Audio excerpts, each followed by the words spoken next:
आज जेहेतु शुक्रवार तो सकाळु सकाळु घर पूरा बड़ साइज्र चिंगुड़ी पलि आसला।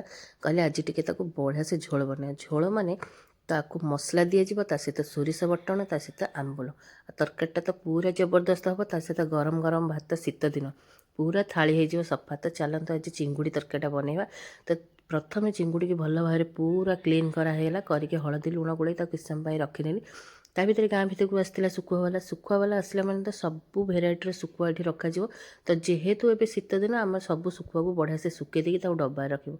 तो ता भितर सुखासुखी भितर ये जगे देछि मो झील को।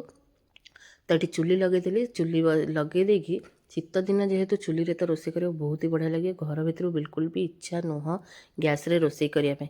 तो ये गैस चुली लगे देकी तो ये तेल देदेली बहुत सारा टे तेल देकी चिंगुड़ी की पूरा लाल लाल कर भाजिने से कड़ी आउ कुछ तेल देकी पियाज रसुण अदा बाटिक अलग रखी ताकू कषिदेली। ये स्वाद अनुसार लुण हलदी काश्मीर लंका गुंड ता सहित राग लंका गुंड देकी ताकू कषि देकी टमाटर पेस्ट देदेली। ये गोटा टमाटो भी गोटे देदेछि ता सहित ये धला सोरिष बटा जीरा और धला सोरिष बाटी थी अलग। तो ताकू कषाकषि करदेली। ये आलू टे देदेली।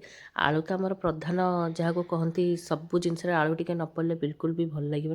खास कर माछ तरकारी हो मांस हो कंपलसरी आलू तो पड़ो। ताकू बढ़िया से कषाकषि करदे पानी देदेली। कलरटा देखुना केते सुंदर देखा। आज खाइबाटा पूरा जमीज ता भितर कभर करनेली पानी पूरा गप गप होगी फुटिला। एबे चिंगुड़ी पड़ो। तो मुझे चेक करी आलू सीझीगलानी से आंबुल खंडे पकईदेली। सी टिके किछ समय पर फुटीगला चिंगुड़ी गुड़ा जो भाजी रखी ताकू सब पकईदेली। पकई सारापर लास्ट को किसी दबानी। तो तरकारी आमर रेडी होगा चिंगुड़ी आलू आंबुल झोल। तो से धनिया पत्र देदेबा आमर एबे रेडी चिंगुड़ी।